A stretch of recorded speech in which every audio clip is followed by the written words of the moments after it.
Hi, you're listening to After Dinner Conversations, short stories for long discussions. What that means is we get short stories, we select those short stories, and then we discuss them specifically about the ethics and the morality of the choices the characters and the situations put us in. Why did you do this? What makes you do this? What makes us good people? What's the nature of truth, goodness, all of that sort of stuff. And hopefully we're all better, smarter people for it and learn a little bit about why we think the way we think. So thank you for listening.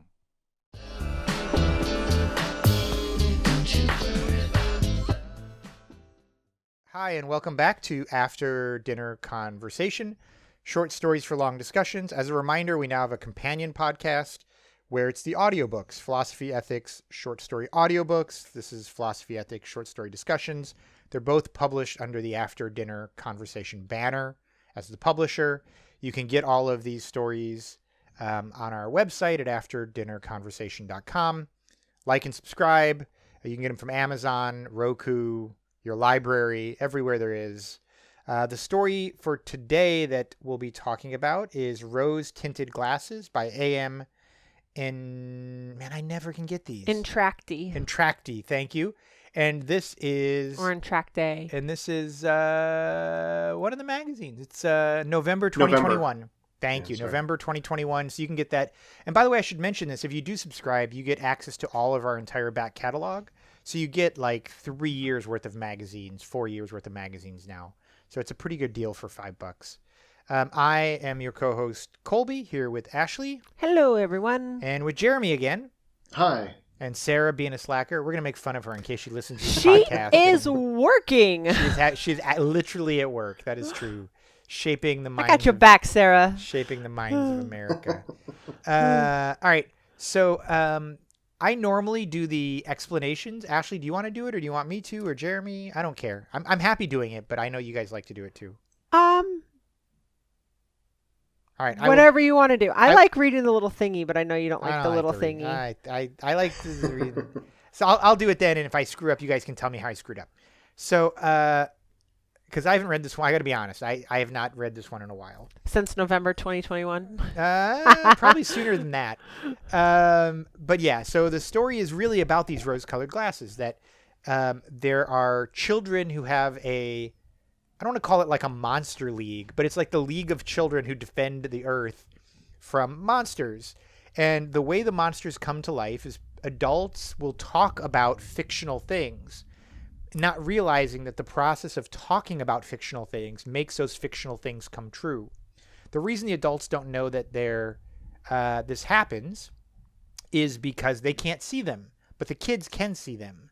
And so if an adult tells a story about a unicorn, eventually unicorns become real, and the children can see them. The problem is that once you get to a certain age, like puberty, and you start to mature, you no longer can see the hidden things. It's called the shift, which is right around age 12. Yeah. Earlier for girls, maybe. And so they find these glasses, literally these rose-colored glasses, that allow adults to see this hidden world.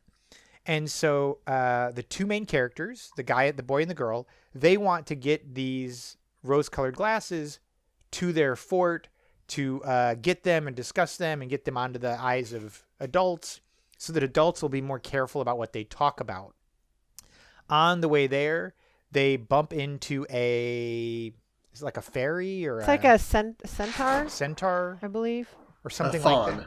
A fawn, yeah, sorry, right. There you go. And the fawn is like a big jokester and takes the glasses away from them, and they have to do a bunch of stuff to get the glasses back. Nope, he says you can sit here on this bench and talk about what you're most afraid of. Oh, that's right. And then when the sun is sky high, then I will come and give you the glasses. And so what happens is, if you're honest, if you really tell us, right? So as they sit there on the bench, this girl Becca and her friend Adam, they expose the truth that I'm afraid for the shift. What if I change as a person?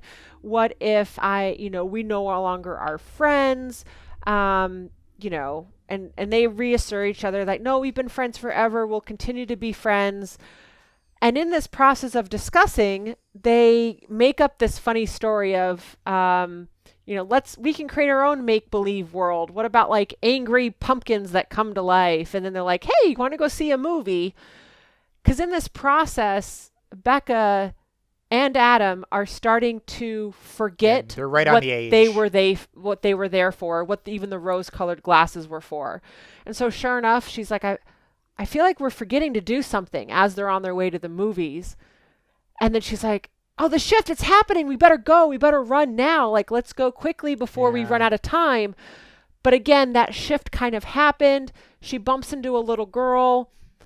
The glasses fall out of her backpack, and she's like, I don't know what these glasses are for. And so she gives it to the little girl. Isn't the little girl, if you look really like for a moment, she sees the little girl as horns or something? Right. I think the little girl is a fairy or is a... She had pointed ears like an elf or something. Yeah, and she's like, oh, that's weird. And then continues on going to see the movie. Right. So it's one of the things that they mentioned as they're hurrying to drop off the glasses is Adam comes to the realization that what if adults use this magic for bad? Or what if adults use this for not good purposes? Because they had all these good intentions of letting the adults know about this world. And it's kind of in this like realization that maybe it's not so good to give these to adults, that they kind of go into that shift. But they forget anyway. But in the end, it doesn't matter because they've sort of had this shift and they forget what the glasses are for. Yeah. And so that's how the story ends, right? Is like you get the impression that maybe they're going to start dating or that they're like interested in each other. Well, she talked about how she knows that things are changing. She has to force herself to play with her dolls, even though they don't give her as much joy as they once did. And then she's, growing up, and now here's your friend, but you're seeing your friend in a different light and seeing as a more of an attractive person. She was blushing. And so it's just this whole phasing out of imagination, childhood into adolescence. Yeah. This is another story I really liked the writing of it. Like I thought it was awesome. It's just a really sweet, tragic story in a way. It hits you right in the heart. It does. Jeremy, what'd you think, man?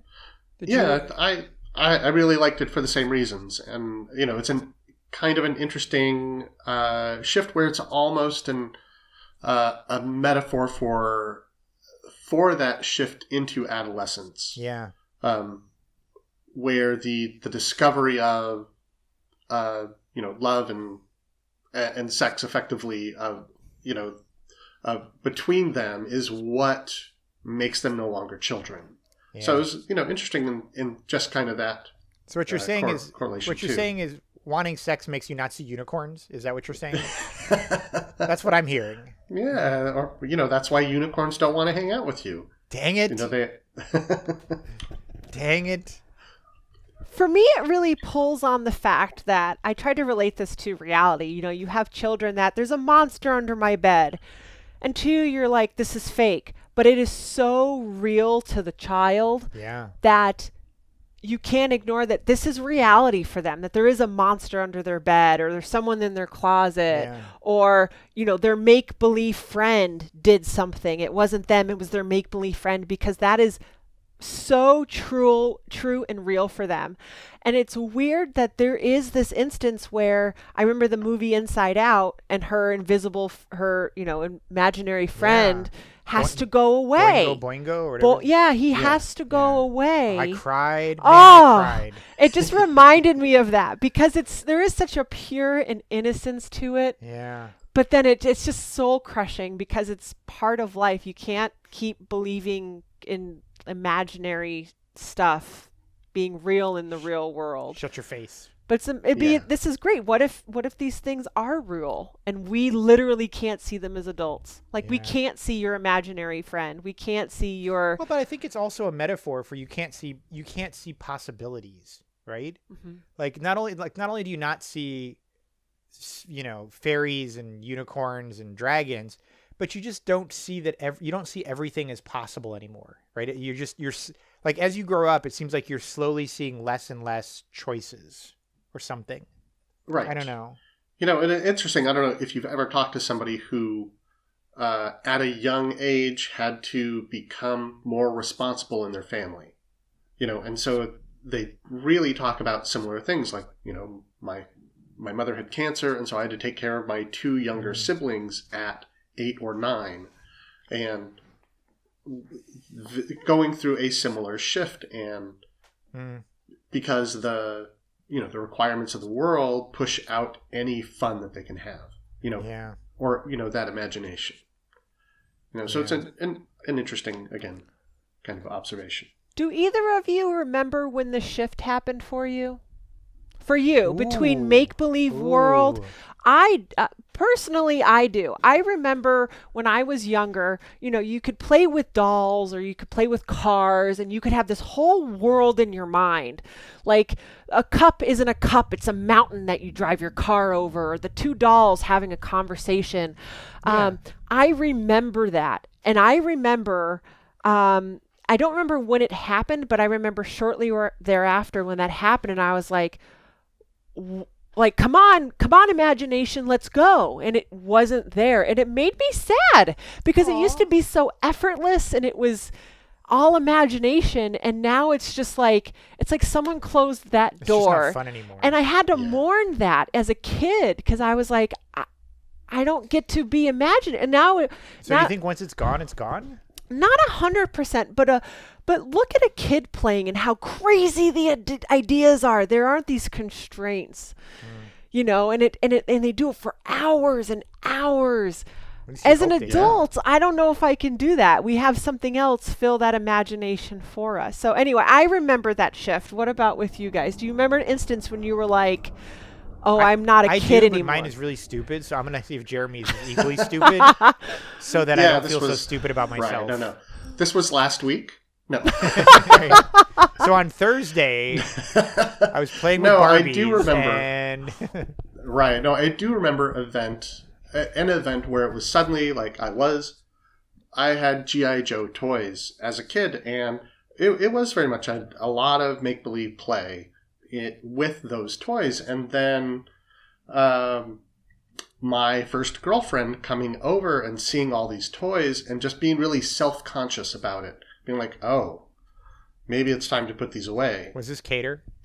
No, it was in Texas. Okay, I thought maybe it was when you were like 17. Right? This shame, this I totally can relate. You have stuffed toys. Like, why do you have those? Like, grow up is normally what they say. Right. And it wasn't anything that I think she did in particular, but it was just suddenly being very self-conscious about it. Yeah.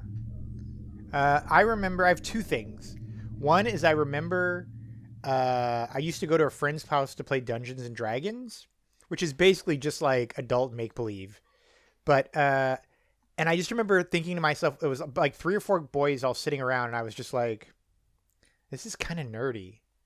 Like I feel like I'd rather be hanging out with some girls right now, and the girls aren't going to come to play Dungeons and Dragons. Little did I know there are girls who play Dungeons and Dragons, but I didn't know that at the time. Yeah. And I was just like, I think I want to shake this. I think I want to shake this yoke. That was one. And then I threw all of my stuff away, and I had a lot of it. Some landfill is full of nothing but 20-sided dice. And I also remember, and I've told Ashley about this game that I played, and it was the stupidest game in the world, is I would set up like 5 or 6 Matchbox cars and a ruler and a dice. And for each Matchbox car, I would roll the dice and move it the number of inches with the ruler that the dice was. So like the first car would go 4 inches forward. The next car would go 2 inches forward. Well, of course, if the course is the entire house, which is like 30 yards long, to do a loop, law of averages says by the end of the race is still pretty darn close. Yeah. Because everyone's roll is eventually averages out to 3. And I remember I was like, and I would do this for hours. I was like 90 minutes into a race one time. He doesn't race cars. He rolls dice. I was rolling dice, yeah. And he's like, well, this is how it goes. The first time I heard that, I wanted to add some mystery to it. You don't want to know who's going to win. Okay, and I remember I was like 90 minutes into it, and I looked at like how much distance was left to the finish line, and I was like, I'm bored. And that was it. I just never played it. I never played again. I never did it again. I have one more instance too. I remember it was like 3rd grade, and you had to write a short story, and I had all these great ideas. Oh, there's going to be a witch and a mystery and a challenge and blah blah blah, and like all these weird elements, and you could just boom, great idea. And then we were asked the same question. Creative writing as I got older. I really struggled to come up with ideas. So one of the things I'm wondering is creative writers, do they tap into this as a young age and keep it going? Because Yeah, that's a good how they're question. able to retain that imagination, that Right. make believe is really quite incredible. Well, like anything else, it's probably something you have to keep using. And so the earlier you start writing, Mm. the more you tap into that on a regular basis. Hi, this is Kolby, and you are listening to After Dinner Conversation, short stories for long discussions. But you already knew that, didn't you? If you'd like to support what we do at After Dinner Conversation, head on over to our Patreon page at patreon.com/After Dinner Conversation. That's right, for as little as $5 a month, you can support thoughtful conversations like the one you're listening to. And as an added incentive for being a Patreon supporter, you'll get early access to new short stories and ad-free podcasts, meaning you'll never have to listen to this blurb again. At higher levels of support, you'll be able to vote on which short stories become podcast discussions, and you'll even be able to submit questions for us to discuss during these podcasts. Thank you for listening, and thank you for being the kind of person that supports thoughtful discussion.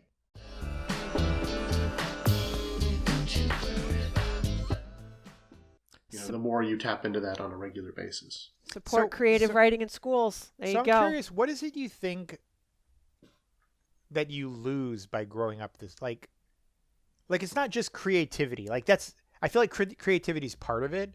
A sense of play is part of it. But is there something what exactly? That's the thing that I think the story does a really good job of getting at.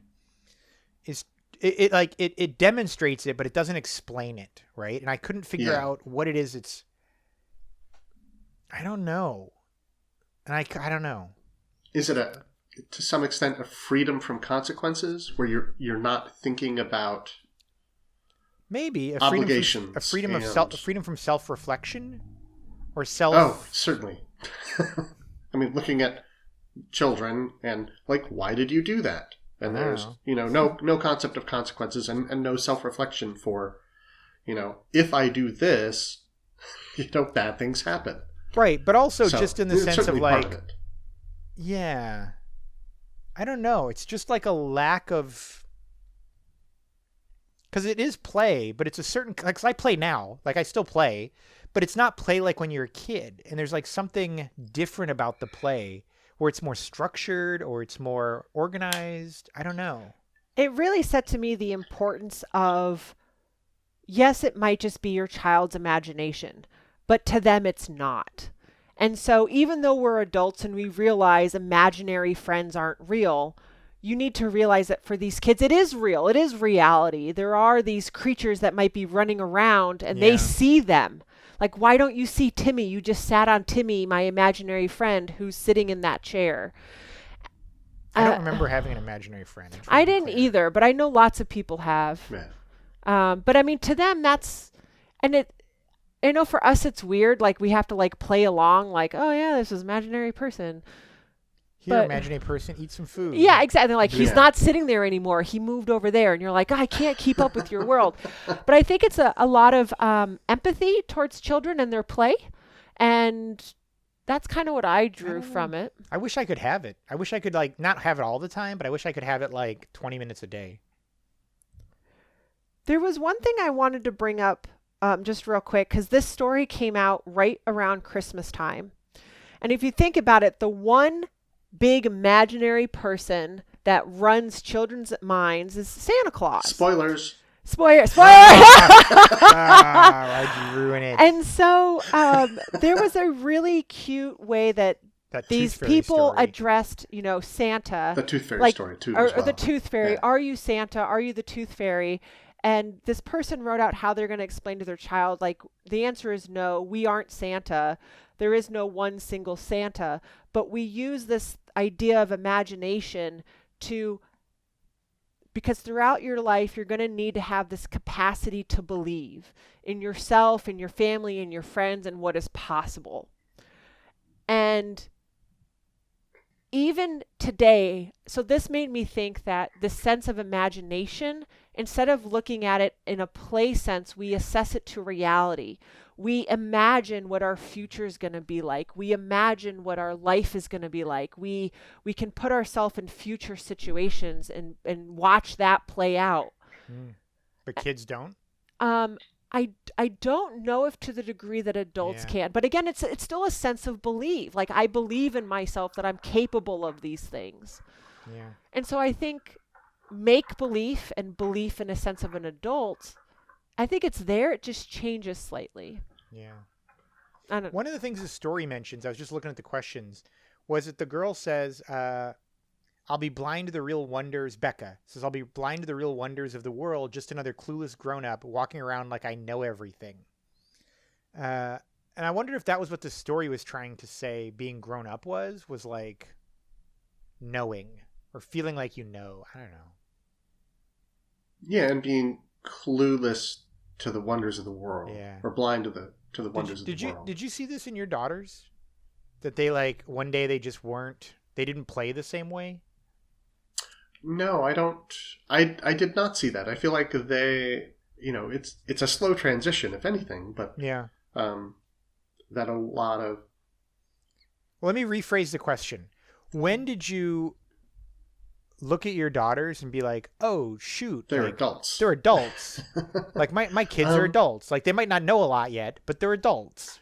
Well, and so back to like the creativity, using your creativity. What I really saw was a transition from play into art. Oh. And so, because they're both very artistic. Right. And so that's really what transitioned. There was lots of play and then they became, much more into the art. So was the using difference their imagination that way. So was the difference the imposition of structure? Or intent, I should say. Because when you're just being creative, you're just doing whatever. Yeah. But if you're creating art, you're doing it with like an intention, I would imagine, of if that is a way to put it. Yes, is probably a good way to put it. Because I feel like if you're just drawing, you're drawing with your imagination. And there really is an intent as a younger child. And that getting into the process of art, moves you in that direction of intent and structure. Like, what do I want it to look like? Yeah, and you're much more working on the process, maybe much more on the process and less on just the free flow of imagination.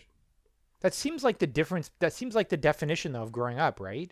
Yeah. Like the idea of like, I'm trying to create like this intent, like the initiation of intent, as opposed to just like play for play's sake. Right.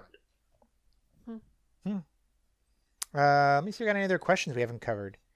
Last one is, what would it mean as an adult to put on glasses that allowed you to see the metaphorical magic in the world all around you like a child?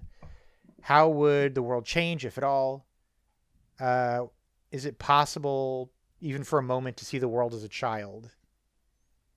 I don't think I can. I wish I could. I think I can. I can.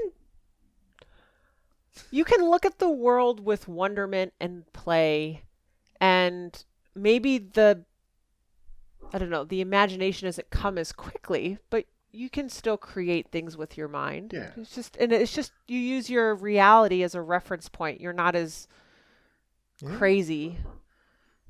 When was the last time you looked at a cup and you're like, it's a dinosaur? Like, never. Never.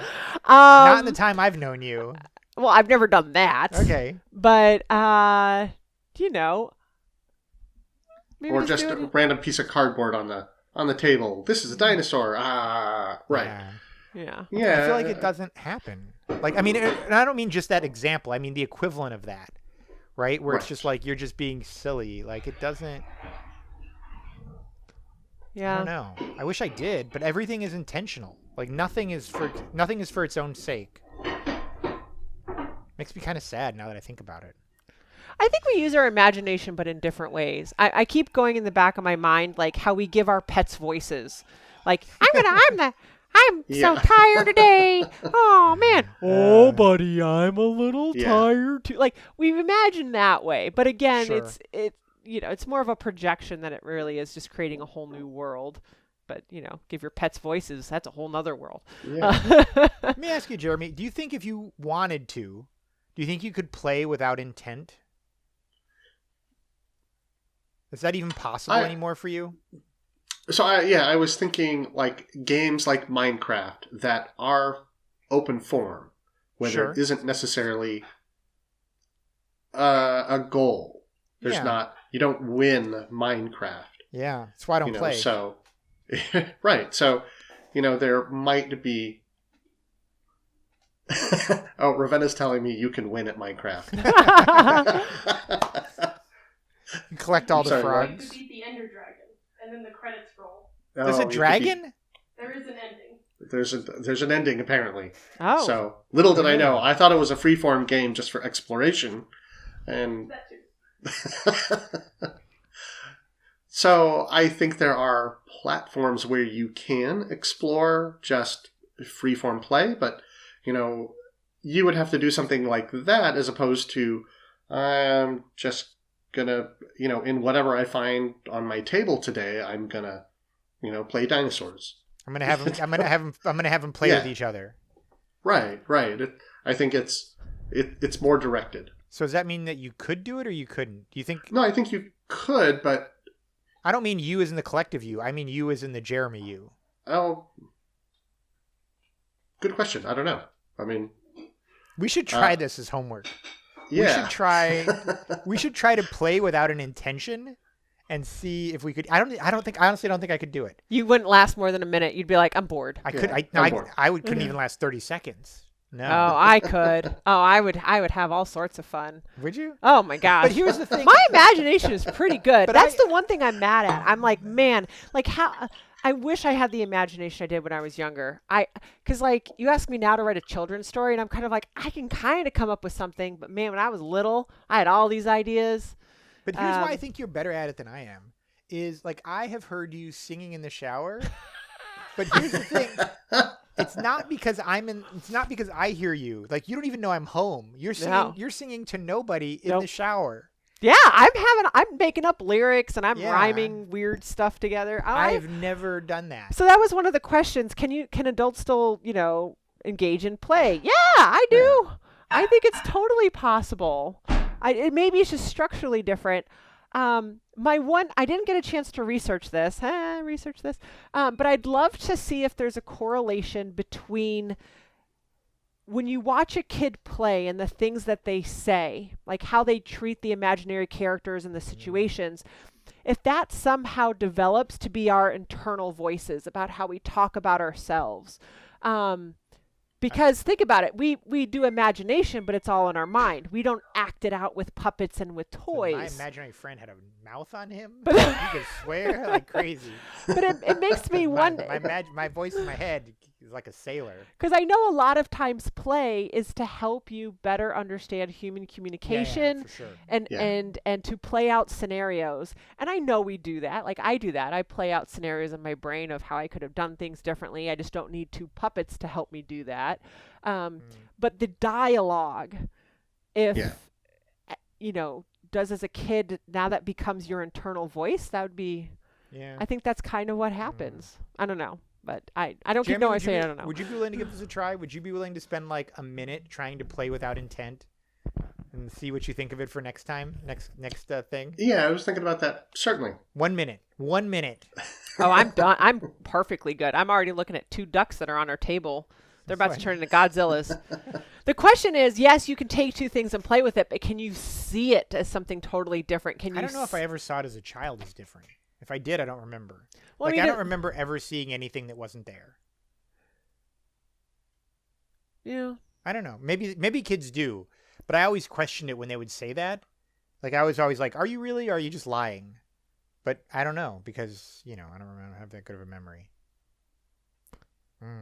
Jeremy, which brings to another point. Yeah. A lot of kids nowadays, these young kids these days, they are playing games. They're on computer devices where the world is made up for them instead of using their imagination. Yeah. The dialogue's already there. You're watching a video and being passive. I'd be interested to see how that'll affect growth. as a child, because again, you're not making up the dialogue yourself or the situation yourself. Instead, you have a video playing it for you, or a video game. What I wonder about is things like Legos, because Man, I played when the I hell was out of a kid, Legos. right, Legos were pretty free form. I just had a box of bricks, and I made all kinds of stuff. And now I see kids who get these Millennium sets of Falcon. right, and all right, we can build the Millennium Falcon, and it has to stay a Millennium Falcon. I can't take this apart and make something else. Yeah. And where I know that's what I was doing. Like today it's a ship, tomorrow I'm going to build a house, and then Right. Eventually get around to the ashtray. right. And so I wonder, basically, is like everything else, is because you're defining what the form should be, are you removing some of the play aspect of it? Yeah. I don't know. How would we? Okay, sorry. I really loved the story. I love the story too. Imagine if we all had ability to use those glasses and to see make believe. How much weirder of a society would we be if we all continue to act with that amount of imagination? I think the purchase of hallucinogens would go down. Yeah, I was just going to say, I'm like, or is that what this is a metaphor for? Yeah. That, like certainly we can play, but can you do this without cocaine or mushrooms or whatever else? Yeah. Yeah. Yeah. I don't know. Yeah, it's interesting. So we talk about the kind of stories that we discuss. I feel like this is a story that in part has really great questions, but like really the reason that it's in the magazine is because it's just a really good story, right? Like kind of the way Teddy and Roosevelt was, if you remember that one. Yeah. Where it was like, yeah, there were some ethical questions in it, but it was too good to not publish. But yeah, I would totally have these glasses. All right, next time we have our podcast recording, first question, how was play? All right. How was playtime? How Then was nap playtime? time. And Then nap- juice time. No. Oh, man, nap time. All right, hey, you've been listening to After Dinner Conversation. Short stories for long discussions. Please like and subscribe. Please go to the website, afterdinnerconversation.com, to get the magazine for $4.95 a year. Check out our companion podcast, the audiobooks version of this. I'll include a link also in the description of this, so you can link over to that one. And thank you guys for being awesome and joining us and playing with us. Tell your family and friends. Yeah. Yeah. Tell your enemies. We have a play date set up. Jeremy, I'll talk to you later. All right. Bye. Bye.